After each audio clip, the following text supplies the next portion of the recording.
check ho ninyo kung nagkaroon ho ba ng release sa mga pondong ito. Kasi kapag nasa GAA, definitely po may budget appropriations yan. At yan po ay hindi mapupunta diyan, lalo na ho kung pagkalalaki po ng pera kung walang lumakad yan, kung walang tumarabaho niyan. Sabi nga ni Ombudsman, hindi ho ba? Kasi pambihira ang laki ng pera, ang laki ng budget. Unahin ko lang po ito ha, para lang po sa lawigan ng mga kapatid ng Bulacan. 2 taon lang po ito na appropriations ha, sa inyong lahat. Inaabot ang ating broadcast sa Bulacan. Ito po, balikan lang natin ito kasi baka ang iba sa inyo malilimutin na eh. Flood Management Program. Huwag na ho natin munang isama itong mga sinasabi nila, mga sipag-sipag na ganito, etc. etc. o BIP. Flood Management Program allocation for 2023 alone, it's 11,901,004,000 pesos. Grabe. Tuloy-tuloy pa rin ho ang pagbaha ng mga video sa mundo ng social media na kung saan nananawagan ho ang ating mga kababayan na ituloy na ang investigasyon sa mga maanumalyang flood control project. Kasi nga naman ho, kitang-kita naman na meron ho talaga tayong problema at malaki ang problema natin. Kasi kung maayos ang mga flood control, hindi kinurakot, hindi ninakaw, hindi ho ganito kalala ang problema natin sa baha. Isang like at subscribe. Kung sino ho tayo dyan at sa mga gusto sumali sa ating community, yung join button, nandiyan lang ho sa baba. Pagkatapos ho ng nating pasadahan itong mga video na to, sisegue ho tayo dito kay Manong Tetel. Unahin ho muna natin to. 1.2 billion road repairs on EDSA. Ito na ho ang kalagayan ngayong mga panahon na to. Okay? 1.2 billion road repairs sa EDSA ay sira na agad. Nako, yan sinasabi ko. December last year, sinabi ni Vince Dizon na practically finished na ang proyekto. Pero makalipas lang ang ilang buwan, ay sira na agad ang kalsada. At nagdudulot ngayon ng traffic. Ayon pa kay Dizon noon na hindi tinipid ang proyekto, ngunit bakit ngayon butas-butas na agad? 1.2 billion road repairs sa EDSA ay sira na agad. December May pagka PRRD din pala ho ang bunganga nitong si Sheikh Vince. No? Akala ko minsan hindi nagmumura, medyo rin pala. Pagka medyo nagalit siya nagalit kasi siya. 1.2 billion pa naman pala yung gastos diyan sa road repair na yan sa EDSA, tapos bigla ganun, di ba? Talagang nakakagalit naman ho talaga yan. Lipat ho tayo dito sa mga kababayan nating binaha ito. Sa mga senador dyan na nagsasabi na tigilan na lang natin yung flood control, wag na natin pakialaman. So okay lang to. Okay lang yan. Ano, okay lang yan? Okay lang to, ganito Para dito kay Erwin Tulfo, okay lang to? na lang. Wag lang Kawawa mga tao. natin pakialaman yung flood control, okay lang to. Grabe naman yan. Sabi ni Erwin Tulfo, huwag na natin pakialaman, hayaan na daw natin ombudsman. Ito. Ito ang gustong-gusto ng mga kontraktor ngayong mga panahon na to. Ito. Yan. Sa kapunta, to the moon. Yan ang gusto nila, uulan para yung mga aspaltong ilinagay nila, i-repair na naman ulit. Panibagong paldo na naman, kita na naman para dito sa mga congressman at mga kontraktor na to. Yan yun eh. Yan ang hinihintay nila eh. Kasi ang kalaban ho talaga ng aspalto, especially mga low grade yung aspalto natin na ilinalagay sa mga kalsada. Kasi hindi tayo pwedeng maglagay ng high grade na aspalto kasi matibay. Hindi dapat kada taon winawasak yung aspalto, pinapalitan ng bago para may kita si congressman at yung mga kontraktor. Moonwalk, Paranaque, wasak ang mags, bengkong, wasak ang shocks, engine support. Goodbye, lubak-lubak, ang daming craters dito sa moon. Daming craters. Yan ang problema. Panibagong na naman yan. Kung merong flood control scam, merong road scam. Anong matibay? Ito, ganito lang ho kasi. Kasi nung mga naunang panahon, hindi tayo madalas nakakita ng aspalto, especially sa mga main road. Ang ginagamit niya konkreto. Diba? Konkreto. Ang problema ho dito, ang ginagawa dito sa panahon natin ngayon, yung konkretong matibay, yung konkretong walang problema, tinatapalan nila ng aspalto. Ngayon, yung aspalto pagka umulan, masisira yan. Ngayon, meron na silang dahilan para magnakaw na naman. Diba? Walang mangyayari. Paikot-ikot ho tayo dito mga kababayan. Yan, nasigurado natin dyan. Moonwalk, oops, oops, ayusin nyo to. Ayusin nyo to. Ito. Ayan po guys, ganyan po yung sitwasyon namin dito sa Santa Lucia, Kalupit, Bulacan. August 9, sobrang libog na po yung mga tao dito. Attorney, Ayan, what if I told water you lily na po that's AI yung powered? kalsada. Ayan, libog Si Tony naman, ang ingay. Ipawod mo yan. na libog na po yan, nakaitim. Ako. Iba palang baha yung nito mga to. Baha sa kabunduhan, no? Ikaw boy, hindi ka pa baka magkasakit ka ha? Tsaka ingat ka dun sa mga open-open. Ingat ka dyan sa mga bukas. Ano po yan? Namili po kayo? Ano po yan? Opo, mawalang galang na po. Bakit po kayo na namili kayo? Namili na po. Opo. Ito si Ma'am Anik na sa susunod na to. Punta na ho tayo kay Manong Ted. May ho ang mga ngayon mensahes sa social media lalo na tungkol sa baha diyan sa Bulacan. Kasama po natin ang head ng PDRMO ng Bulacan, Sir Manuel Lucban Jr. Magandang umaga po, sir. Magandang umaga po, Ma'am Chacha at Sir Ted Payon. Yes, good morning. Sir, dyan po sa Bulacan, as of now, sa latest report ninyo, ano po yung critical areas natin? Ano yung mga pinaka-naapektuhan nitong habagat? Opo. Unang-una po, Ma'am, sa ngayon po ay naapektuhan ng lubos ang ating coastal area, not particularly po ng habagat, kung hindi po ng level ng high tide. Kasi sa mga oras na po ito, nasa peak po tayo, kanina mga bandang 7:20, ay meron po tayong schedule na aabot ng about 4.56 ang feet ang level po ng high tide natin. So sa hanging habagat po, ito'y nakapagpadagdag lang po lalo na kahapon at gayon na rin po yung back flooding. So ito po yung mga factors na tinitingnan po natin ng malaki, lalo na po sa area ng coastal po, ganun na rin po yung ating kalumpit. So sa hanging habagat naman po ay nagpapasalamat tayo sa Panginoon dahil po sa magdamag at mula pa kahapon sa magdamag ay malaki po ang hinina ng pag-ulan hanggang sa kasulukuyan po na tayo ay cloudy na lang po at merong banayad lang po na ambon. So napakalaking bagay po ito na hindi sumabay po sa taas ng level ng high tide ng mga bandang 7:20 na may sinasabi ko nga na may 4.56. Although kahapon po nagkaroon po tayo ng kalakasan po ng ulan, ay nagkaroon na rin po ng ilang flash floods na galing naman po sa mga kabundukan natin. So ang naapektuhan na po naman nito yung mga highlands at midlands po natin, yung highlands po natin, yung San Jose del Monte, North Sagaray, pati na rin yung parte ng DRT, may mga biglaan silang pagtaas ng tubig. Yung midlands naman po, pagbagsak po niya sa Santa Maria, Bukawi, Pandi, parte ng Giginto, dyan po ngayon nagkaroon ng mga biglaan din pagbaha kahapon, kaya nagkaroon din tayo ng record ng mga evacuation po. Oo, so ulitin ko po yung tanong ko, sir. Ilan po ang apektadong barangay dyan po sa Bulacan sa ngayon? At gaano kataas po yung tubig dun sa monitoring natin? Opo. Ma'am, kung sa barangay po, yung sa ating mga nailikat, basihan na rin po yung dahil sa taas po ng sa taas po, pwede po bang, marami po kasi sa barangay, ma'am, pwede po bang basahin ko po, o sabihin na lang po yung mga municipalities Okay, sige na Ginto. nagkaroon po. Opo, sige, para ho Yung mas mga flooded areas. Opo, Sir Manuel, para ho mas maayos po ang ating talakayan, 20 municipalities and you have 4 cities in Bulacan. Alright, sa Correct po. 20 mga munisipyo at 4 na lungsod, saan doon ang mga binaha? Anong pinakamataas na tubig? Anong sitwasyon ngayon? At ilang pong mga tao apektado? Go ahead. Opo. So unang-una po sa syudad po ay ang naapektuhan ng gusto ay ang Malolos City. Malolos. So sa Malolos City po, alone po ay nagkaroon po ito ng taas na 1 to 3 feet in general po. Halos halos majority po ng barangay nila ay nakaramdam po ng pagtaas na tubig na ganito dahil nga rin po sa biglaang taas ng ulan. Yun sa mga munisipyo naman po natin, tayo po ay nagkaroon ng mga pagbaha sa 8 municipality ang higit na naapektuhan dito. Ito po yung kadalasan na naapektuhan ng flash flood at lalo-lalo na ng ating high tide. So sa particularly po dito, yung mismong Kalumpit area.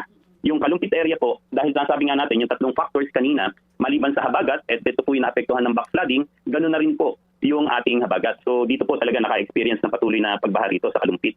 So sa Kalumpit po, naka-experience po sila ng hanggang umabot po ito kahapon ng hanggang 5 feet, hanggang 4 to 5 feet, dahil nga po sa biglaang pagbaba ng tubig yung sa backflooding natin, saka na rin po yung sa high tide. Particularly po, ito po yung sinasabi kong umabot lang ng mataas, ito po yung sa San Miguel. Na talaga naman po itong mababang area po, halos nasa boundary po ng Pampanga na po ito, na kung saan nagiging touch basin po sila. Pero yung iba naman po, kapag nawawala na po yung bumababa na yung level ng high tide, mga about 1 to 1.5 feet na lang po ito. So ang sumunod po na higit pang naapektuhan maliban dito ay yung ating Pandi. So sa Pandi po, kahit po nasa midland to, dahil sa biglaan nga rin pong pagbaba ng tubig galing sa bundok, ang halos nagkaroon po rito ng mga pagbaha sa mga 10 barangay din nila, na nag-record din po sa atin ng 2 to 3 feet. At dahil dito po, nagkaroon din sila ng mga ilang evacuation po sa area po. So particularly po, ito po yung higit na mga naapektuhan natin sa ating mga munisipalidad at sa syudad po. Ang kasalukuyan po natin na ngayon po, na masasabing hindi naman po post na talaga ng habagat, kundi sa high tide, ay mataas po ang tubig natin ngayon ng Hagonoy, Paumbong, Ubando, May Kawayan, at yung area rin po ng Bulacan-Bulacan. Ito po particularly sa mga oras na to ay dahil po sa high tide. Paano yung Giginto? Pakiulit po, sir. Sa Giginto? Sa Giginto po, sir, na ano po rin talaga ang Giginto. Pero meron po kasi ron sa area ng area po ng Panginay, Balagtas, at Giginto. Magkatabi po halos yan. Medyo mataas po din ng tubig dahil nagkaroon ng kaunting yung mismong Giginto River ay tumaas din po. So nagkaroon din po ng mga pagbabaa dyan ng mga about 1 to 2 feet din po. Ilan po ngayon ang kinakanlong ng mga pamilya, sir? Sa kabuuan na po ng Bulacan para po hindi tayo humaba. Opo, sir. Sa kabuuan ng Bulacan po, ay meron na po tayong kung sa pamilya, mga about 1,600 po na nailikat po para maiiwas po. Opo. So gaano karaming tao 'yon? Ito po ay doon sa binanggit ninyo ng mga bayan at Malolos na apektado nga po, ano? Opo, sir. Okay. So kung ang individuals po nito, sa nabanggit ko na 1,600 po, ay nasa about 6,500 families po ito. 6,500 individuals. Okay. Individuals, Opo. opo. Doon po sa San Miguel, hanggang ngayon pa mataas pa rin tubig? Sa San Miguel, Kalumpit po, sir, particularly po. Opo. Hindi po yung bayan. Opo. Okay. Sa San Miguel, Kalumpit po talagang mataas po talaga dahil nga po tulad ng sinabi ko po, ay yung area po nila ay catch basin at sila po yung unang tinatamaan ng backflooding po natin. Nasa about 4 feet pa rin po sila. Okay. Dalawang inyong dam dyan sa Bulacan. Kamusta po ngayon dyan sa North Sagaray at maging dito po sa area ng sa may bandang Ipo? Opo. Itama ko lang po, 3 po yung dam ng ating Bulacan. Ito po yung Angat. Sa unang-una po. Maganda po ang dinulot ng pagulan sa Angat dahil sa pangkasalukuyan po nasa about ang huling record po natin ay nasa 169.9 or almost 170 meters na po. So malaki pong bagay po ito na tumaas po tayo for the past 2 weeks ng 20 meters, halos 20 meters dahil po nagkaroon na rin po tayo ng tubig sa ating reservoir. Yung Ipo Dam po natin at Bustos Dam, ito po ang trabaho po nito ay hindi naman talaga mag-control. Nagme-maintain po sila ng tubig ng 100 to 101 meters for distribution po ng tubig para sa Metro Manila po. Yung Bustos naman po dam natin na dati po na maayos ang rubber gates po nito at kaya po sanang mag-hold ng tubig ng 17 meters. Ngayon po ito ay nakakapag-hold lang po ng mga 15 meters dahil hindi pa rin po gumagana ang kanilang rubber gate. So hindi po ito nakakapag-control pero may tubig pa rin puntaas na mga nasa 15 meters ginagamit naman po para sa irrigation. Opo, pero wala po itong walang epekto, hindi pa ho ito nagbibitaw ng tubig para po maapektuhan yung mga low-lying barangays?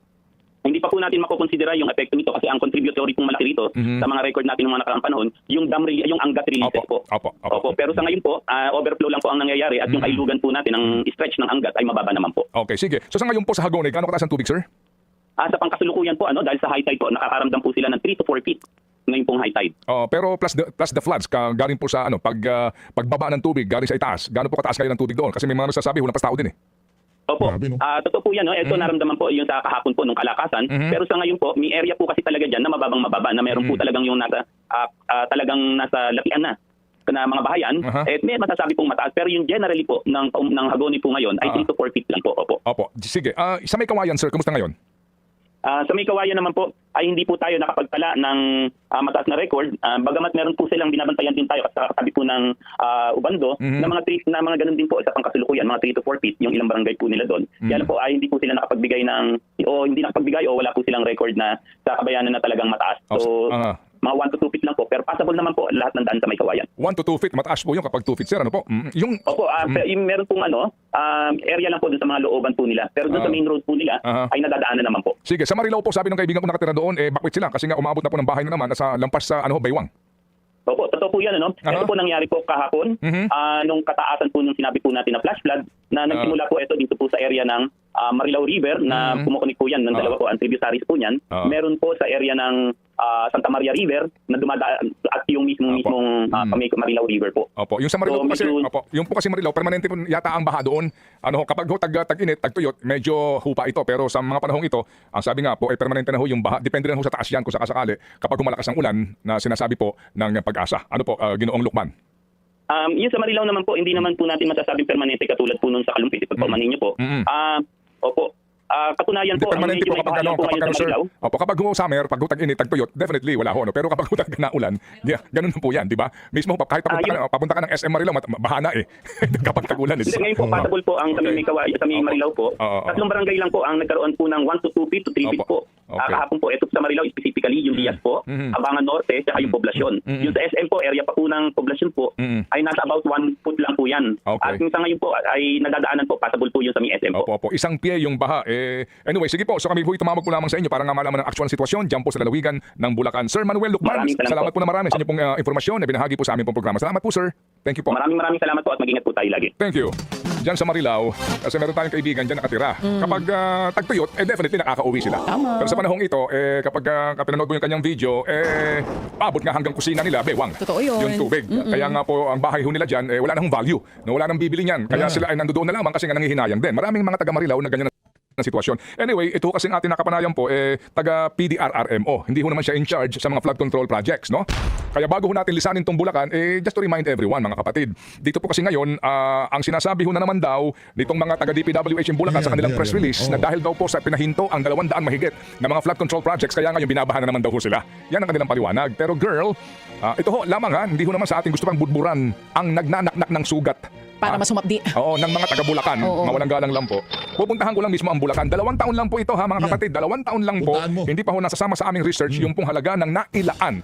Ibig sabihin po, mayroong appropriations. Ngayon, siguro sa mga taga Bulacan, kung kayo po talaga gustong ipaglaban na itong inyong karapatan para po sa maayos na pamamalakad, check ho ninyo kung nagkaroon ho ba ng release sa mga pondong ito. Kasi kapag nasa GAA, definitely po may budget appropriations yan. At yan po ay hindi mapupunta diyan, lalo na kung pagkalalaki po ng pera kung walang lumakad yan, kung walang tumrabaho yan. Sabi nga ni Ombudsman, hindi ho ba? Kasi pambihira ang laki ng pera ang laki ng budget. Unahin ko lang po ito para lang po sa lalawigan ng mga kapatid ng Bulacan. 2 taon lang po ito na appropriations sa inyong lahat. Inabot ang ating broadcast sa Bulacan. Ito po, balikan lang natin to kasi baka ang iba sa inyo malilimutin na Tama, alam mo naman mga Pinoy, mabilis magpatawad. Okay. Sige, balikan natin 2 years, magkano? Opo, para po lamang sa kanila pong flood management program po ito. Flood Management Program. Huwag na ho natin munang isama itong mga sinasabi nila, mga sipag-sipag na ganito, etc. o BIP. Flood Management Program allocation for 2023 alone, it's 11,901,004,000 pesos. Grabe. 11.9 billion for 2023 bago po ang mahiya naman kayo speech ni Pangulong Marcos Jr. 2024. So ito rin po ay bago ang kanyang mahiya naman sila, mahiya naman kayo. Kasi po 2025 yung kanyang speech na iyon. 2024 mga kapatid, para sa kanilang flood management program, ang alokasyon sa Bulacan ay 14 billion pesos. So sa dalawang Ayan, taon mga naman talaga. kapatid, ano po, yan po halos 17 bilyong piso. For 2 years alone. Hayaan nyo po, balikan namin itong 2025 budget kasi meron pa. Ang 2026 budget po, walang alokasyon, di ba? Because of the scandal. Pero tandaan natin na hindi naman natatapos yung mga flood control projects na yun, isang taon lang eh. Oo. Hindi ba? Sa bagal din po ng DPWH ang kanilang mga contractors. Pero mga kapatid, ha? Oo, dito po sa sinasabi po na projects na ito na nakalista na pagkarami-rami, ang tanong natin, asan na ang effect nito? Hindi po ba? Ay magtanong po kayo. Ngayon, ito po ay Bulacan lamang, ha? Kasi po sa kasaysayan din po ng paglalaan ng pondo sa Region 3, Bulacan po ang may pinakamalaking alokasyon, mga kapatid. Shoutout kay Joel Villanueva. Shoutout kay Joel Villanueva. Pupuntahan pa po natin dito yung pong 2022, 2023, 2024, and even, alright, 2025 actually, na meron pa pong mga vetoed items. Alright? Just for Bulacan Province alone. Naku, Panginoon Diyos, pagkalaki nito. Ito na pala yung detalye nito, girl. Ha? Magkano? It's 41 billion 358 million 694,000 pesos. Ilang taon ulit? 2022, 3.7 billion, Okay. 2023, 11.9 billion, 2024, 14.6 billion, 2025, 11.099 billion. Kasama na dyan yung pong vetoed items. Ha? I mean, hindi kasama yung mga na-veto ho ng mga items. So 4 years. For 4 years, it's 41 billion, 358 million, 694,000 Sen Joel. pesos. Oo. Huwag kayong malito. Kasi yung last week na binabanggit mo na 5 billion, sa Hagonoy lang yun. Ngayon. Ito, yung 41 billion sa buong Bulacan na for 4 years. Grabe, baka kulang pa. Hindi kasi umabot ng 50 billion eh. Kaya hindi na-resolve ang baha dyan. Sorry ha, Oo. sorry po, but we have to remind everyone, dito ho sa skandalong ito, uulitin ko, ito ay appropriations ha, appropriations. Na-release ba ito, mga kapatid? Definitely mga kapatid, ano ho, doon sa mga nagdaang mga investigasyon, nagkaroon talaga ng mga releases. So mga taga-Bulacan, please, kayo ho ang dapat na magkusa dito. Nako. Hindi lang po yung Tindig Hagonoy. Dapat dito, ha? Gising Bulacan. Gising po Bulacan. siguro magandang, Hindi na go Bulacan. hindi na. Oo. Ito ho, sa Hagonoy pa lamang mga kapatid. Oh, Ito sige. po, Hagonoy. Alright, ito po sama-sama na yung flood management program, yung pong SIPAG ha, na sinasabi, tsaka yung BIP, pare-pareho lang po patutunguhan daw para po sa flood control ninyo. For Hagonoy alone, sa 3 taon mga kapatid, from 2023 to 2025, excluding yung mga vetoed na mga proyekto, it's 5 billion 408 million pesos, 5.4 billion pesos. Ngayon, ang DPWH humihingi daw po ng 200 million para sa kanilang master plan for Bulacan. Hindi ba malaking kalokohan ito? Di ba malaking gancho ito? Talaga naman. At ngayon, sa mga taga-Bulacan, ano pa nga ho ba? Baha pa more. Baka pumor. Bumaha na po ng pera, pero walang nakita ang mga Bulakenyo. Dapat ho sa mga taga-Bulacan, ang inyong pong grupo ay magtayo na ho ng kapulungan dyan sa totoo pong paglilinis sa inyong governance. Gising Bulacan. Laban Bulacan. Halika dito! Kinakausap kita! Hinakawan mo kami kaya kami binabaha! Halika dito! Civil Defense ng Calabarzon, tungkol pa rin po sa latest update dyan po sa mga apektadong area sa Calabarzon. Sir Mark Rafael Sasotona, good morning po sir. Hello po, magandang umaga po, DJ Chacha. Isang maulang umaga po sa ating lahat. Maraming salamat po sir sa pagpayag po sa panayam ngayong umaga. As of this, yes po sir, medyo hindi magandang balita nga po, medyo marami-raming lugar ang apektado dyan sa Calabarzon, nito pong habagat at nitong bagyong Maymay at Luis. Sir, overall situation sa Calabarzon, alin pong mga lugar ang talagang pinaka-binabantayan natin at hanggang saan po umabot yung baha dyan sa iba't ibang area sa Calabarzon? Siguro maganda ho, sir. Atin ho muna, Cavite. isa-isahin po yung lahat ng province, sir, Yes. ha, para hindi ho magulo. Oo. No? Sa inyong pong area. Yes, Right, sir? Opo. Cavite po muna tayo sir. Tamang sense. Opo. Sa Cavite po, actually may mga monitor po kami na mga flooded area sa bayan po ng mga ng Naik, Noveleta, Imus, General Mariano Alvarez. Based po din sa recent track po namin, and yun po, and sa bayan naman po ng yung mga flooded areas po ito ma'am DJ Chacha. And Rosario, Ternate, sa Laguna naman po may mga monitored po tayong flooded sa mga bayan po ng Binyan, Cabuyao, Los Baños, San Pedro, Santa Cruz. Sa Batangas naman po ay Batangas City, sa Lipa City. May monitor din po tayo sa Laguna po, sa part po ng Rizal, sa Cainta, Antipolo, and Montalban, at San Mateo po.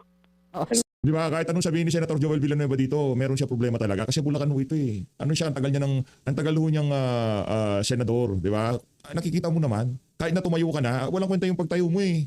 Parang iwas po silang ginawa ni Joel Villanueva dun sa pagtayo niya sa Senado. Meron ho talagang problema. Yes sir. So all in all po, DJ Chacha, dun sa mga monitor po natin ng flooded incidents po, ay tayo po ay may 85 flooded areas po. Some of them po are subsided na ngayon kasi unlike po nung mga previous days na malakas po talaga yung ulan ngayon, medyo we are experiencing light to moderate rains na lang po yung kami. 85 flooded areas sa Calabarzon. Doon po sa mga nabanggit nating probinsya at lugar, sir. Alin po doon ang pinakamalala ang sitwasyon sa baha? Hanggang saan po umabot yung tubig? Let's start again with Cavite, sir. Opo, may mga monitor po tayo. Actually, ano naman po ito, nailabas naman po doon sa ating mga monitor po tayo through our social media. Doon po sa mga area po ng Naik, Imus, saka po yung Kawit. Hanggang saan po yung tubig? Doon po sa mga na-monitor po natin, 1 to 2 feet po yung mga baha. Meron somewhat po na may mga 3 feet po nung time na talaga pong kalakasan ng ulan. Pero some of the areas po ay may mga subsided na po tayo. Katulad po dun sa bayan ng Naik po, may mga monitor na po tayong subsided. Oo. And as of now naman po, continuous monitoring pa rin po kami dun sa mga areas na minomonitor po natin, under monitoring po. Sir, sa Kawit daw po meron yatang lugar na umabot daw po hanggang lagpas tao yung tubig. Totoo po ito? Kasi may mga videos din po, meron pang mga nire-rescue ng mga bata. Saan po yun? You have to verify po namin, but there are barangays po na talagang 2 feet yung monitored na baha or more po dun sa mga barangay po ng Gahak, Marulas. Pero right now, ma'am, under monitoring din po namin. Actually, activated po yung aming Virtual Emergency Operations Center para from time to time, monitored po namin yung mga LGUs. Kasama po yung natin yung mga ating regional line agencies at saka po katuwang ng ating mga local agencies para continuously ma-monitor po yung mga baha. So far naman, ma'am, as per monitoring, yung mga na-reported po nung previous po na pagbaha ay medyo subsided naman na po yung mga area. Saan po ulit sir yung lagpas tao na barangay sa Kawit, Cavite? I-confirm ko lang, ma'am, ha, kasi yung data ko po is for the generic po. Medyo marami po kasi itong yes, sir. nasa list na Yes. aming pero indicated naman po sa aming situation report. Yung mga information, ano po. Sige, Apologies po, medyo marami Yes, sir. Yes, sir. Hindi ho kami hihingi pa ho na napakaraming detalye. No? Siguro nga maganda na per province po tayo, ilang pong bayan ang mga kritikal at nakaranas po ng matinding pagbabaha at ilang po ang mga individual na apektado. Sige, panghuli na lang po sa Cavite, yung bang IMUS na monitor nyo? Monitored po namin siya. Meron po kami monitoring dito ng pagbaha din po dun sa IMOS. Medyo na-report nga po yung mataas nga po yung pagbaha po doon. But ngayon naman po, under control naman na po yung ng ating lokal na pamahalaan po. And na-assistihan na po natin yung iba po talagang automatic po. Pag nung nag-raise na po tayo ng rainfall warning, automatic naka-evacuate na po yung mga kasama po. Yung mga residente po dun sa Mahay. Meron daw ho sa IMUS, may sinasabi na hindi pangkaraniwan ito. Dati raw po may mga lugar na hindi bang binabaha. Pero ngayon daw ho, binaha na po sila. At ang iba nga po ay umabot sa mga bahay at hanggang bewang yung tubig. Meron ho ba kayong ganong report po na may mga lugar na dati hindi binabaha, ngayon po binabaha na sa Cavite? Yun po yung aming tinutukan ngayon po. But definitely po, meron kasi kami mga monitor po ngayon, katulad po dun sa mga barangay po ng Medisyon, Pag-asa, mga main road po, Pag-asa 3, and yun po yung mga monitor po namin na medyo matataas po compared dun sa mga reported na mga pagbaha. Sige, so ngayon po, naman po namin na tumutugon naman tayo na po natin. Sige, ganito. Ang Cavite po, sa Cavite, ilang pong bayan ang binaha at ilan ang kinakanlong ng mga tao ngayon?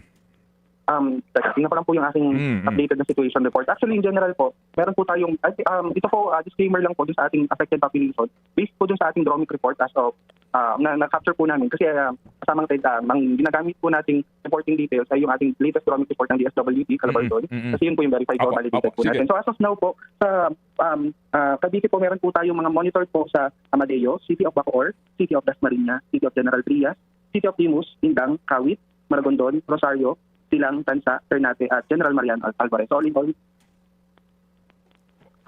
all in all? 13 na bayan po yung may monitored po tayo na affected population po through the Dromic report. Sige, okay. And then individuals affected po sa Cavite kasi pupunta pa ho tayo ng Batangas at maging sa Laguna. Go ahead sir, please. Cavite po. Sa Cavite po, meron tayong monitored na 7,260 families. At yung person po is 24,910. So, doon naman po sa part ng Laguna, meron po tayo from the City of Viña, City of Cabuyao, Calamba, Calawan, San Pablo, San Pedro, at Santa Rosa. All in all, meron families na affected po ng 13,715 at 50,607 na individual. Sa Batangas naman po, mga bayan po na monitored po natin na may mga affected population ay bayan ng Agoncillo, Alitagtag, Balayan, Batangas City, Bawan, Calatagan, Cuenca, Lemery, Lian, Lobo, Mabini, Nasugbu, Rosario, San Jose, San Juan, San Pascual, Talisay, City of Tanawan, Pingloy at Tuwi. So dun sa Batangas po, meron tayong monitored na affected families na 2,576 na families and 8,968 na individual. Sa bayan naman po ng Rizal, meron tayong monitor. Grabe, dami po talaga, no? Ayun na nga, dito na natatapusin ang ating reaction video na to. Maraming salamat sa support sa Facebook. Mag-ingat po lahat, mga lahat.